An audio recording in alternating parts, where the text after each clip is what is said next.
Imagine करो तुम 23 साल के हो और रोज 8 से 10 घंटा काम भी करते हो, थोड़ा थक भी जाते हो, महीने में सैलरी भी आता है, थोड़ा सेविंग्स भी कर रहे हो। लेकिन एक दिन तुम कैलकुलेटर खोलते हो और एक शॉकिंग सच सामने आता है। अगर मैं हर महीने पैसे बचाऊं तो भी मुंबई या बेंगलोर में एक छोटा सा घर खरीदने में मुझे 25 से 30 साल लग जाएंगे और तब तक तो घर का प्राइस डबल हो चुके होंगे। और ये सब सोचते सोचते तुम सोशल मीडिया खोलते हो और एक तरफा तुम्हारा स्ट्रगल शुरू। कोई दुबई में है, कोई लैम्बोर्गिनी के साथ अपना फोटो पोस्ट कर रहा है और कोई 21 साल की एज में सेल्फ मेड मिलियनियर बन गया है। और ये सब देखकर तुम्हें एक डेंजरस थॉट आता है कि मैं किस रेस में भाग रहा हूँ। अगर फ्यूचर वैसे ही अनरीचेबल है तो फिर सेव करके क्या फायदा। इस माइंडसेट का नाम है फाइनेंशियल निहिलिज्म।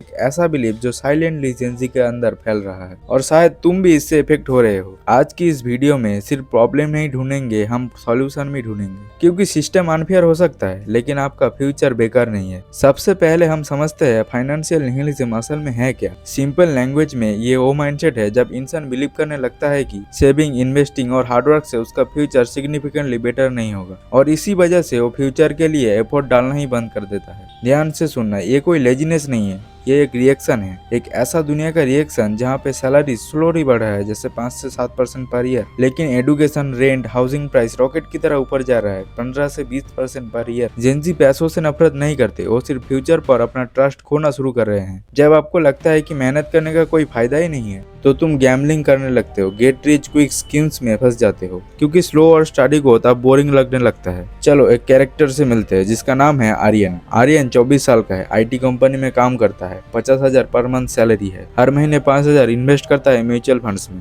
एक दिन आर्यन कैलकुलेटर खोलता है और हिसाब करके देखता है उसके सिटी में एक एवरेज फ्लैट का प्राइस है 1.5 CR। आर्यन सोचता है अगर मैं अपनी पूरी जिंदगी बचाऊं बिना शादी किए तो भी मुझे 20 साल लगेंगे और तब तक तो प्राइस और बढ़ चुके होंगे। उस मोमेंट पे आर्यन को एक रियलाइजेशन होता है, प्रॉब्लम ये नहीं है कि वो सेव नहीं कर सकता, प्रॉब्लम ये है कि उसे लगने लगता है कि सेविंग से कुछ बदलेगा ही नहीं। और वही से ही फाइनेंशियल निहिलिज्म शुरू होता है। अगली बार आर्यन को जब एक 40,000 का अच्छा फोन दिखा तो उसने सोचा चलो ले लेता हूँ, कल जो होगा देखेंगे। असली बात तो ये है कल कभी आता ही नहीं है। ये होपलेसनेस है जो तुम्हें स्लोली डिस्ट्रॉय कर रहा है।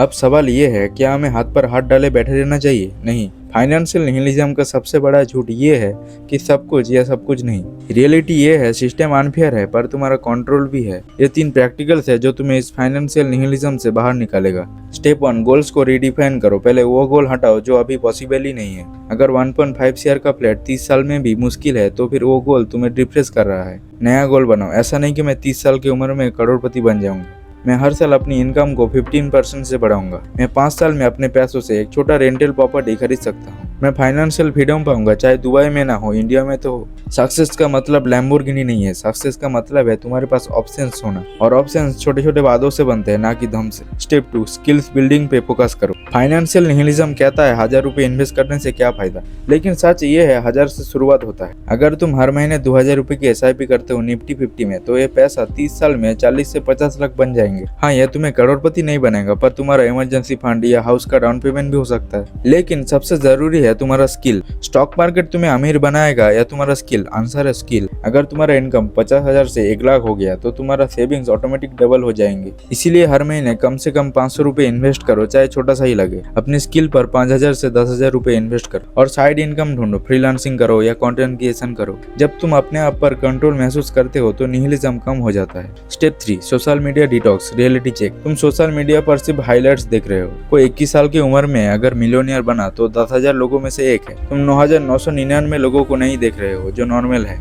अपने लाइफ को उनके अच्छे दिन से कंपेयर मत करो, अपने लाइफ को कल से कंपेयर करो। क्या तुम आजकल पैसा सेव कर रहे हो? क्या तुम आजकल थोड़ा स्मार्ट डिसीजंस ले रहे हो? अगर जवाब हाँ है तो तुम जीत रहे हो। कंपैरिजन तुम्हें स्लो डेथ की तरफ ले जाता है और सेल्फ कंपैरिजन तुम्हें ग्रोथ की तरफ ले जाता है। फाइनेंशियल निहिलिज्म तुम्हें एक डेंजरस लाइफ बेचता है। वो कहता है नथिंग मैटर्स, लेकिन रियलिटी ये है एवरीथिंग मैटर्स। जैसे हर स्किल जो तुम सीखते हो, हर रुपए जो तुम इन्वेस्ट करते हो, हर हैबिट जो तुम बिल्ड करते हो और हर स्मार्ट डिसीजंस जो तुम लेते हो।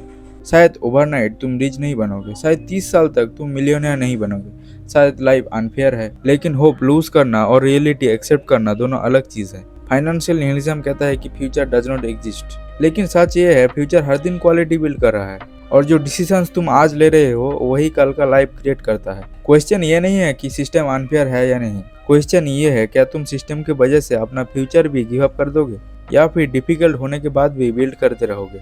मे बी जेंजी इसी कारण की वजह से सेविंग नहीं करना चाहते और शायद फाइनेंशियल निहिलिज्म का सबसे बड़ा डेंजर यही है। अगर तुम इस वीडियो के लास्ट तक आए हो और अगर इस वीडियो ने तुम्हें थोड़ा सा भी होप दिया हो तो लाइक करो और कमेंट में लिखो I am building my future, क्योंकि तुम अकेले नहीं हो, हम सब इस रेस में हैं।